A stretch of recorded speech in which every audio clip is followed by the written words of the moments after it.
Bienvenue au sommet DSD première édition. Merci de m'avoir invité à y participer, c'est un grand plaisir. Est-ce que tu peux nous présenter I Love Planet? Oui, avec grand plaisir. Donc, I Love Planet est une association qui œuvre pour la transmission écologique.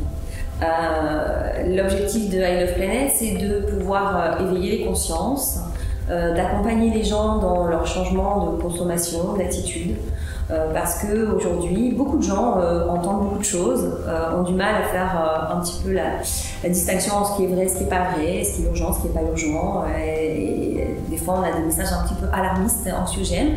Et donc, l'humain est ainsi fait, l'humain a besoin d'être guidé parce qu'il a un petit peu de mal à faire la part des choses. Donc, un peu comme des éveilleurs de conscience, des passeurs, on est là pour les accompagner et parler de causes, d'effets, de conséquences et comment nous, humains sur cette planète, on a pu en arriver là. Donc I Love Planet, cette association a maintenant 2 ans et demi, est née d'un constat avec des étudiants parce que j'interviens auprès de énormément d'étudiants dans 3 établissements sur Montpellier depuis maintenant presque 20 ans et mes étudiants ont vraiment évolué dans leur façon d'aborder les choses, notamment je travaille dans la communication, les métiers de la communication où on a forcément un rôle à jouer dans les messages qui sont diffusés notamment dans la presse puisque je suis aussi de formation attachée de presse. Et je me suis rendu compte que les étudiants de plus en plus en fait me soulevaient des questions sociétales, environnementales, RSE, égalité hommes-femmes, diversité, etc. Et que ça leur vraiment c'était de plus en plus des choses sur lesquelles ils se posaient des questions et auxquelles ils n'arrivaient pas à apporter de réponse. Et souvent, les étudiants disaient je pense effectivement que j'aimerais devenir végane, j'aimerais manger moins de viande, j'aimerais prendre mon vélo, mais je le fais pas parce que je suis pas vraiment convaincue que ça va changer quelque chose, parce que maintenant c'est trop tard, tout le monde le dit, et que moi personnellement, dans mon petit coin, je sers à rien, donc j'ai pas de pouvoir, j'ai pas d'influence, donc voilà. Tous ces constats, toutes ces discussions, tous ces échanges, à un moment donné, je me suis dit, il faut faire quelque chose. Quoi faire? Alors, on est très nombreux, hein, on le voit lors de ce sommet, on est très nombreux à œuvrer et c'est très bien et on est tous complémentaires et tous dans des domaines différents. Mais je pense que ce qui nous lie, c'est l'amour de l'homme, c'est l'amour de la planète, c'est l'amour universel et que cet amour universel, c'est pour moi qui suis maman aussi et qui accompagne beaucoup de jeunes et qui le fait vraiment avec mon cœur, je me suis dit, tu as l'expérience. Il faut que tu mettes entre parenthèses certaines choses et certaines carrières sur lesquelles j'ai travaillé ou voilà, beaucoup œuvré pendant 30 ans de ma vie, mais il faut que tu te mettes au service de la jeunesse. Il faut que tu te mettes au service des jeunes et la seule façon, c'est comme tu sais transmettre des messages, tu vas leur transmettre les bons messages.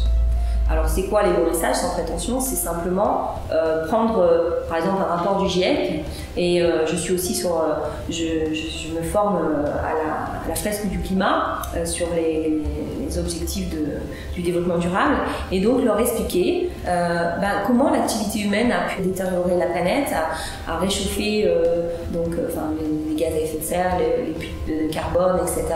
qui souvent sont très scientifiques, très physiques et inaccessibles pour le grand public et rendre ça ludique. Donc moi je suis quelqu'un qui adore jouer et j'enseigne énormément par le jeu, par l'étude de cas, la mise en situation, etc.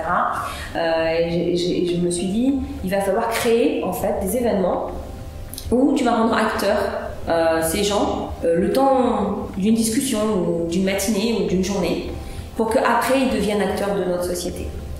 Donc j'ai monté des ateliers. D'abord j'ai commencé avec les très jeunes puisque je pense qu'il faut commencer assez jeune. Donc je suis allée dans les écoles primaires, donc CE2, CM1, CM2.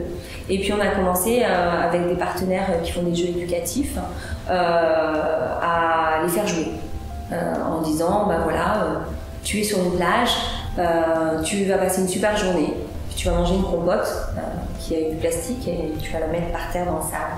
Et puis tu vas prendre un soda. Tu vas prendre ton soda, puis tu vas prendre un petit pain chocolaté emballé dans un plastique et puis tu vas le laisser par terre. Et puis tu vas prendre une paille parce que bon, forcément tu vas le laisser par terre. Et puis tes parents vont fumer une cigarette, tu vas le laisser par terre, etc. Et tout ça, à la fin de la journée, vous allez rentrer, vous avez passé une super journée. Mais quand tous les humains sont partis, l'écosystème reprend ses droits. Et donc, il va y avoir la mer qui va monter et les vagues vont venir ramasser les déchets que vous avez laissés sur la plage. Et donc, tous ces petits déchets vont partir dans la mer, mais ces petits déchets vont entrer dans le ventre des poissons. ils vont rentrer dans le ventre des crabes, ils vont rentrer dans le ventre et tous nos microplanctons qui nous permettent de respirer aujourd'hui. Et ça, vous n'avez pas conscience parce qu'on ne vous l'a pas dit et que pour quelque part vous vous êtes dit « moi j'ai rien fait de mal, j'ai pris mon petit goûter, j'étais bien, j'étais sur la plage ». Donc aujourd'hui, les enfants, on va sauver la mer, on va sauver les tortues, on va sauver les crabes, on va sauver les poissons. Et demain, quand vous mangerez un poisson, vous ne mangerez pas de plastique, mais vous mangerez un poisson. Et donc, on va faire des jeux et tout ça, on va les mettre en scène. Et l'enfant, à la fin, quand il rentre chez lui, il raconte cette histoire à ses parents. Plutôt que de dire, on ne faut plus jeter du plastique par terre parce que ça finira dans notre assiette. Même si on le dit, si on fait des spots qui sont super, tout le monde fait ce qu'il peut, etc. Mais on se rend bien compte que ça ne fait pas son chemin. Mais parce que l'enfant aura été acteur et qu'il aura guidé en fait une classe en disant tu feras plus ça parce que tu sais maintenant pourquoi. Voilà. Et donc je fais ça également sur des collectes de déchets sur les plages aussi, où à chaque fois les enfants viennent, on met tout par terre, on s'assoit et on essaie de voir ce qu'il y a. Et on essaie de raconter l'histoire de chaque déchet. Comment chaque déchet est arrivé là aujourd'hui. Et donc chaque enfant va raconter sa petite histoire. Mais il va comprendre que cette histoire c'est peut-être lui. Et donc du coup, comme c'est peut-être lui, c'est peut-être sa mère, ou sa grand-mère, ou son frère, il va dire il ne faut plus qu'on le fasse parce que moi je l'ai ramassé ce déchet. Et après on va dans les centres de tri, et on va dans le centre de tri, on a les gens qui trient à la main et qui expliquent ce que vont devenir ces déchets et comment on va les recycler. Voilà, donc on va vraiment de la consommation jusqu'aux déchets et à l'impact que ça va avoir sur la planète. Donc je pense que c'est important d'éduquer aujourd'hui par la nature, enfin par le jeu, éduquer. L'éducation par la nature passe par la transmission et par le jeu. J'aimerais savoir combien vous êtes à faire ce type d'atelier. Alors aujourd'hui, malheureusement pas assez, donc j'aimerais me faire des clones autour de moi. Donc forcément, comme beaucoup, on est des bénévoles, hein. Donc j'essaie de sensibiliser souvent les anciennes instits, les gens qui ont été dans l'enseignement, la pédagogie, des gens qui ont aussi été animateurs dans des centres aérés, des choses comme ça, qui sont des personnes à la retraite, voilà, c'est marrant parce que j'ai aussi beaucoup d'artistes qui m'accompagnent parce qu'ils sont habitués à être en représentation quelque part, d'être face à du public et ils sont plus à l'aise, etc. Parce que voilà, on fait aussi beaucoup de travail sur l'alimentation et tout. Voilà, donc aujourd'hui j'ai une dizaine de personnes qui me suivent sur mes événements, qui sont souvent des mamans aussi, parce qu'elles ont aussi. J'aimerais qu'il y ait un peu plus d'hommes. J'en ai pas beaucoup, j'ai beaucoup de filles, pas assez de garçons. J'en ai 2 quand même. Voilà, mais c'est vrai que c'est important en fait. Moi, j'appelle tout le monde à venir me contacter et c'est très sympa. On passe de très très bons moments d'échange avec ces générations qui sont très très très pertinentes. Parce que bon là, j'ai parlé des tout petits, mais je travaille aussi dans des étudiants qui sont en master ou font des études supérieures dans une université. Alors là, on travaille différemment sur des solutions plus innovantes et sur du business model pour montrer qu'une entreprise aujourd'hui, elle peut faire de l'économie, elle peut faire du bénéfice et créer des emplois, mais elle peut le faire d'une façon responsable et raisonnable en créant justement des nouveaux modes de consommation et des nouveaux modes de management beaucoup plus adaptés à la société. Parce que ça, c'est une grande prise de conscience aussi, en ayant la chance d'être en contact avec des jeunes, de constater que, contrairement à ma génération, en tout cas, on allait à l'école, on avait un métier, on faisait une carrière, on voulait gagner de l'argent. Aujourd'hui, ils sont animés par... ils sont en quête de sens. Ils ont une quête de sens et un besoin d'être utiles et de devenir des acteurs du changement, des acteurs de la société.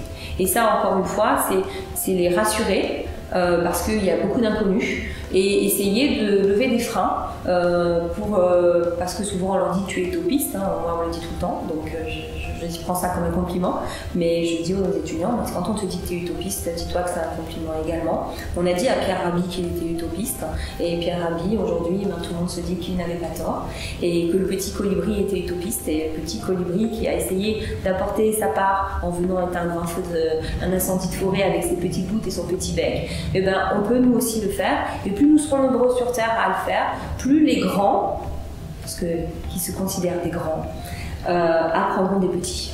Concrètement, si jamais je veux participer à cette association, comment je fais? Alors concrètement, on a un site internet qui est iloveplanet.fr. On a un compte Instagram qui est i.love.planet. Après, je pense que vous retrouverez mes coordonnées auprès de l'association du sommet sur le site. Et vous êtes tous les bienvenus et c'est avec grand plaisir et vous verrez, moi ça me nourrit quotidiennement. Je rencontre des gens exceptionnels avec un cœur exceptionnel et ceux qui ne croient plus en la jeunesse d'aujourd'hui se rendront compte qu'on a vraiment raison de leur faire confiance parce que moi ils m'apprennent beaucoup en fait, en tout cas, et ça c'est super important. Et pour mettre un petit peu en lumière tout ça, j'ai décidé de faire un gros événement avec la métropole de Montpellier et la ville de Montpellier, la région Occitanie. On va organiser les 4 et 5 septembre un éco-festival I Love Planet. Ce sera le premier, j'espère, le premier d'une longue aventure où on va rassembler sur 2 jours tous les acteurs, ce soit des créateurs de vêtements, de design, de toutes les solutions qui font qu'on peut aujourd'hui s'habiller, manger, s'équiper de façon éco-responsable. C'est-à-dire qu'on peut aujourd'hui ne plus fabriquer des choses toxiques pour la planète, arrêter de fabriquer du plastique en plastique, arrêter de trouver vraiment des solutions, parce qu'il y en a, on a tout déjà pour pouvoir vivre pendant des années. Donc il faut arrêter de surproduire, il faut recycler, transformer, réparer et tout ça je veux montrer par le geste.